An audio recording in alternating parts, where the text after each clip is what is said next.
നമസ്കാരം. അശോകും പ്രശാന്തും പിന്നെ പ്രേംകുമാറും. സസ്പെൻഷനിലായിരുന്ന IAS ഉദ്യോഗസ്ഥർ ഡോക്ടർ ബി അശോകിനെയും പ്രശാന്തിനെയും സർവീസിൽ തിരിച്ചെടുത്തു. നല്ലത്, വളരെ നല്ലത്. കൊടും പാതകങ്ങൾ എന്തെങ്കിലും ചെയ്തതിന്റെ പേരിലായിരുന്നില്ലല്ലോ ഇരുവരുടെയും സസ്പെൻഷൻ. പിണറായി സർക്കാരിന്റെയും സർക്കാരിന് വേണ്ടപ്പെട്ട ഉദ്യോഗസ്ഥരുടെയും നിയമവിരുദ്ധ പ്രവർത്തികൾ പരസ്യമായി ചോദ്യം ചെയ്തു എന്നതാണ് ഇരുവരുടെയും പേരിൽ ഉയർത്തിയ കുറ്റങ്ങളുടെ ചുരുക്കെഴുത്ത്. 2026 ഏപ്രിൽ 29 ഡോക്ടർ ബി അശോകനെ സസ്പെൻഡ് ചെയ്തത്. തൃശങ്കുവിലായിരുന്ന സർക്കാരിന്റെ ഒടുക്കത്തെ പ്രതികാരം, ഊർദ്ധശ്വാസം ആഞ്ഞു വലിച്ചുള്ള അവസാന വെട്ട്. വോട്ടെല്ലാം പെട്ടിയിലായി. എണ്ണിത്തിട്ടപ്പെടുത്താൻ 4-5 ദിവസങ്ങൾ മാത്രമുള്ളപ്പോൾ കാവൽ പിണറായി സർക്കാർ ധൃതി പിടിച്ച് ഇണ്ടാസിറക്കി. അച്ചടക്ക ലംഘനത്തിന്റെ പേരിൽ അശോക് ഡോക്ടർ കടക്ക് പുറത്ത്. നിയമസഭയിലേക്ക് വോട്ട് ചെയ്ത ശേഷം വാർത്തകളിൽ വേണ്ടത്ര മസാല ഇല്ലാതെ ജനം ബോറടിച്ചിരിക്കുമ്പോഴാണ് അശോകിന്റെ സർജിക്കൽ സ്ട്രൈക്ക്.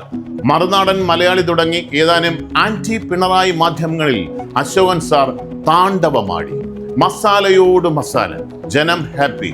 വോട്ടിടും മുമ്പായിരുന്നുവെങ്കിൽ UDF സർക്കാരിന്റെ 100 മേനി വിളവെടുക്കാൻ പാകത്തിനുള്ളതായിരുന്നു പിണറായിയുടെ നേർക്കുള്ള അശോകന്റെ വെടിക്കെട്ട്. കോഴിക്കോട് കളക്ടറായിരിക്കെ മാറിയ കാലത്തിനനുസരിച്ച് സാമൂഹ്യ മാധ്യമങ്ങളിലൂടെ ക്രിയാത്മകമായ ഇടപെടലുകൾ നടത്തി ബഹുജനങ്ങളുടെ ബ്രോ ആയി മാറിയ പ്രശാന്തിനെ സസ്പെൻഡ് ചെയ്തത് 2024 സെപ്റ്റംബറിൽ. മുതിർന്ന ഒരു മേലധികാരിയെ സോഷ്യൽ മീഡിയ പോസ്റ്റിൽ മാടമ്പിയിലെ മനോരോഗി എന്ന് ജാതിപ്പേര് വിളിച്ച് കളിയാക്കിയതിന്റെ സാരസ്യം പരിഗണിച്ചായിരുന്നു ഇത്. പിന്നീട് സസ്പെൻഷൻ പുതുക്കൽ തുടർന്നു. ഇത് പുതുക്കാൻ വേണ്ടി മാത്രം ഒരു സർവീസ് ബുക്ക് തന്നെ വേണ്ടിവരുമെന്ന സ്ഥിതിയിലായി കാര്യങ്ങൾ. സാമാന്യം നല്ല അലവൻസ് ഉള്ളത് കൊണ്ട് 2 വർഷത്തോളം നീണ്ട വിശ്രമ ജീവിതം പ്രശാന്ത് ആഘോഷമാക്കി. പറയാനുള്ളതൊക്കെ ചേർത്ത് ഒരു പുസ്തകം എഴുതി, മാധ്യമങ്ങൾക്ക് അഭിമുഖം നൽകി, മറ്റു ചിലവുകൾ ചുരുക്കി ആ വഴിക്കും കാശുണ്ടാക്കി. ഇപ്പോൾ സതീശൻ സർക്കാർ ഇരുവരുടെയും സസ്പെൻഷൻ പിൻവലിക്കുമ്പോൾ നഷ്ടം ജനങ്ങൾക്ക് മാത്രം. രണ്ടാൾക്കും ഇതേവരെയുള്ള ശമ്പള കുടിശ്ശിക കണക്ക് തീർത്ത് കൊടുക്കണം.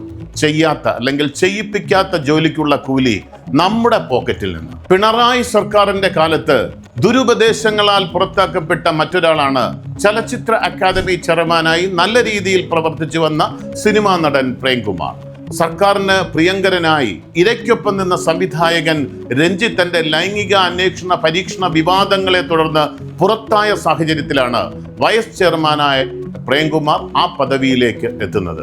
മോശമല്ലാത്ത പ്രവർത്തനം കാഴ്ചവെച്ചു വന്ന പ്രേംകുമാറിന് പക്ഷേ ആശാപ്രവർത്തകരോടുള്ള സഹാനുഭൂതിയുടെ പേരിൽ തലയ്ക്കടി കിട്ടി.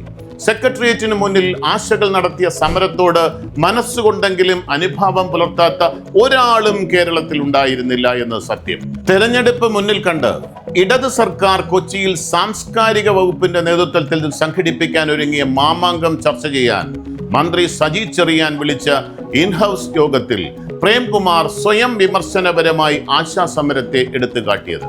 കമ്മികളെ ചൊടിപ്പിച്ചതും അതുതന്നെയാണ്. ആഗോള കമ്മ്യൂണിസ്റ്റായ ബേബി സഖാവും പങ്കെടുത്ത പരിപാടിയായിരുന്നു അത്.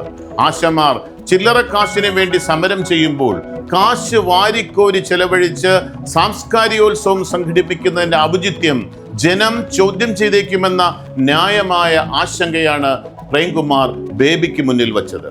മടക്ക് തപാലിൽ തന്നെ ഇൻഡാസ് വന്നു. അക്കാദമിയിൽ നിന്ന് പ്രേംകുമാർ കടക്ക് പുറത്ത്. പ്രേംകുമാർ പറഞ്ഞത് ശരിയാവുകയും കളമരങ്ങളുടെ എരികേറ്റലുകൾ കേട്ട് നിഗളിച്ചു പോയ സർക്കാരിന്റെ ഭരണ തുടർച്ചയ്ക്കുള്ള ആശകൾ ബഹുജനം പറിച്ചെറുകയും ചെയ്തു. ആദ്യ തീരുമാനങ്ങളിലൊന്നായി ആശമാർക്ക് 3000 രൂപ അധികം നൽകാൻ പുതിയ സർക്കാർ ഉത്തരവ് പുറപ്പെടുവിപ്പിച്ചു. ചലച്ചിത്രമേളയ്ക്കുള്ള ഒരുക്കങ്ങൾക്കിടെ അപ്രതീക്ഷിതമായിട്ടായിരുന്നു പ്രേംകുമാറിനെ ഒഴിവാക്കിയത്.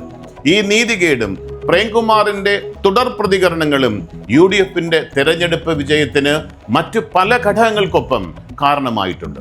ഞങ്ങളുടെ സമരത്തിന്റെ രക്തസാക്ഷി എന്ന് ആശാപ്രവർത്തകർ തന്നെ വിശേഷിപ്പിച്ച പ്രേംകുമാർ പക്ഷെ ഇപ്പോഴും സ്വന്തം നിലപാടുകളിൽ ഉറച്ച് വെയിലത്ത് നിൽക്കുകയാണ്. തിരുവനന്തപുരം ജില്ലയിൽ തെരഞ്ഞെടുപ്പിൽ സ്വാധീന ശക്തിയുള്ള പ്രബലമായ ഒരു സമുദായത്തിൽപ്പെട്ടയാളാണ് പ്രേംകുമാർ.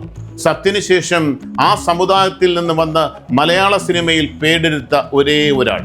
തെരഞ്ഞെടുപ്പിൽ UDF സ്ഥാനാർത്ഥിയായി പ്രേംകുമാർ വരുമെന്ന വാർത്തയുണ്ടായിരുന്നുവെങ്കിലും ചുരുക്കം പ്രചാരണ പരിപാടികൾക്കപ്പുറം അദ്ദേഹത്തെ കണ്ടില്ല. അക്കാദമികൾ പുനഃസംഘടിപ്പിക്കുമ്പോൾ ഇടതു സർക്കാർ അപമാനിച്ച് ഇറക്കിവിട്ട പദവിയിൽ പ്രേംകുമാറിന് അവസരം നൽകുമോ?